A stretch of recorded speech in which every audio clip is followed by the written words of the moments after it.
certo com vocês? Hoje a gente vai mergulhar no HQ simplesmente uma joia rara do cenário nacional, Castanha do Pará, escrita e ilustrada pelo talentosíssimo Gidalt Júnior. Este é o primeiro quadrinho a ganhar o Prêmio Jabuti, a maior premiação da literatura do Brasil. E isso já é uma boom, né? Então você já tem ideia do que estamos falando. Então se ajeita aí, pega uma água, um açaí, sei lá, porque a resenha de hoje promete. Lembrando, não precisa se preocupar com spoilers, o vídeo aqui é livre deles. Eu sou o Faina e você está na temporada Mandrake 2025.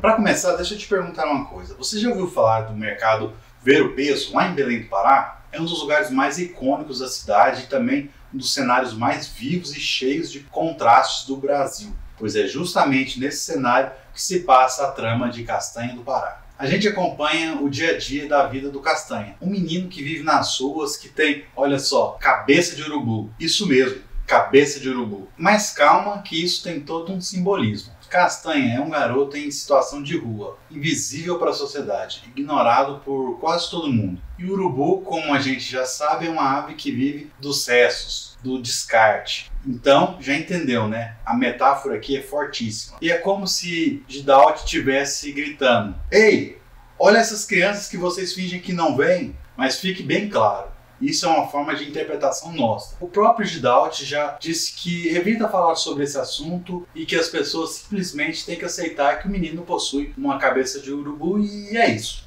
E não é só o Castanha que tem essa representação de animal. Outras crianças também são retratadas como cabeça de bichos, como ratos, gatos, cachorros, bichos urbanos. Tudo isso para reforçar essa ideia que eles são tratados como parte da paisagem, como se fossem parte do lixo da cidade. É tudo duro, é tudo chocante, mas é real. E é aí que a HQ já começa a mostrar a que veio. Para incomodar, para provocar, para abrir os nossos olhos. Agora segura essa. O desenho dessa HQ é todo feito em aquarela. Sim, aquarela. São 80 páginas lindamente ilustradas, cada um aparecendo um quadro. Gidalt Júnior levou 3 anos para finalizar esse projeto. E dá para ver em cada detalhe o carinho, a entrega, a dedicação absurda que ele teve. As cores vibrantes contrastam com a dureza da vida de Castanha e criam uma experiência visual única.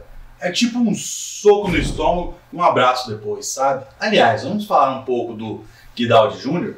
Ele é formado em publicidade e em artes plásticas. Além de ser um professor de artes, o que é possível perceber na sua obra, o preciosismo da sua técnica, o uso das cores, dos traços, dá para ver que o cara pensa com lápis, com as tintas, mas também com o coração.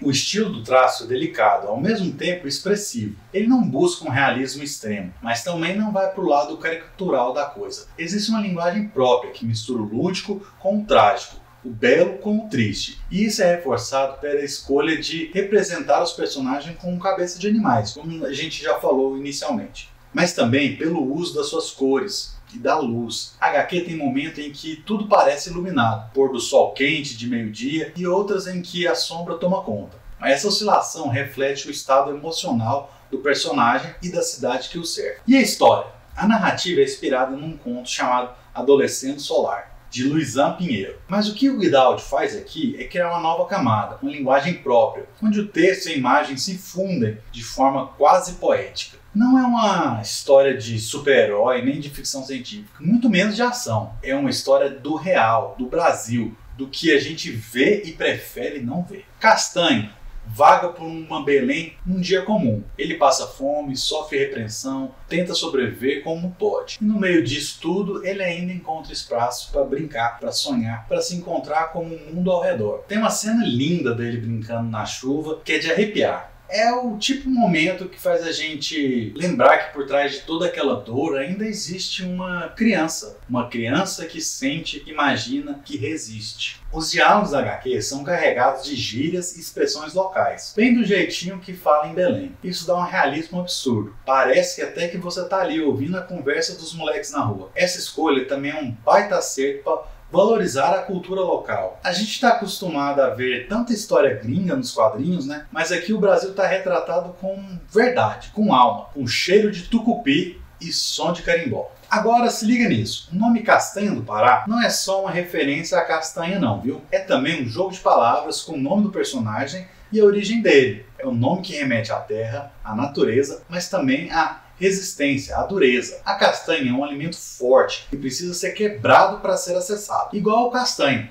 Ele tem uma casca dura, mas por dentro tem um mundo de sentimentos que ele guarda bem escondido. Outra coisa interessante é como a HQ trabalha com o tempo. A narrativa se passa toda num único dia, mas esse dia é tão cheio de camadas, de encontro e desencontro, que parece uma vida inteira. E isso é muito simbólico, né? Porque para quem vive nas ruas, cada dia é uma batalha. Cada dia pode ser o último. E Guidaldi consegue passar essa urgência, essa intensidade, sem precisar fazer melodrama. E mais, reparem como os quadros são compostos. Tem páginas que parecem pinturas em movimentos. Outras, os espaços negativos, aqueles que ficam em branco, ganham destaque, falam tanto quanto as falas. Isso é um recurso visual de primeira linha. Não é só estética, é uma narrativa pura. O silêncio, o vazio, os espaços entre uma cena e outra dizem muito sobre a solidão de Castanha. Ah, eu não posso deixar de falar do papel da cidade nessa história. Belém não é só um cenário, ela é quase um personagem. A maneira como os prédios, os becos, o mercado, os sons e as cores são retratados faz a cidade pulsar nas páginas. Quem é de lá vai se sentir representado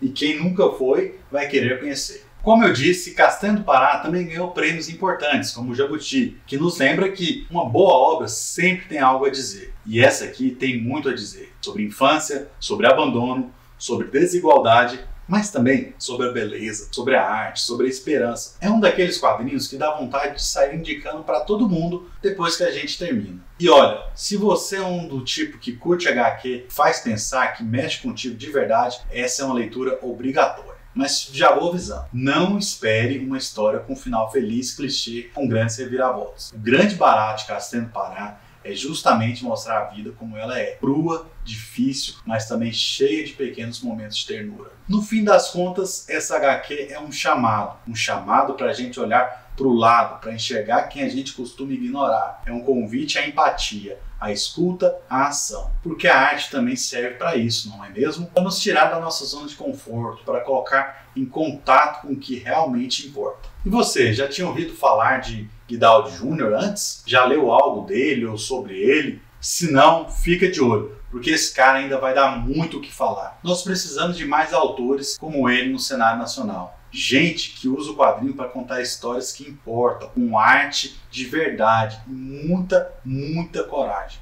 Então me conta aí, se você já leu Castanha do Pará, o que mais te tocou nessa história? Ou ainda não leu, ficou com vontade de ler? Escreve aí nos comentários. E claro, não esquece de curtir o vídeo, assinar o canal e dar um hype aí.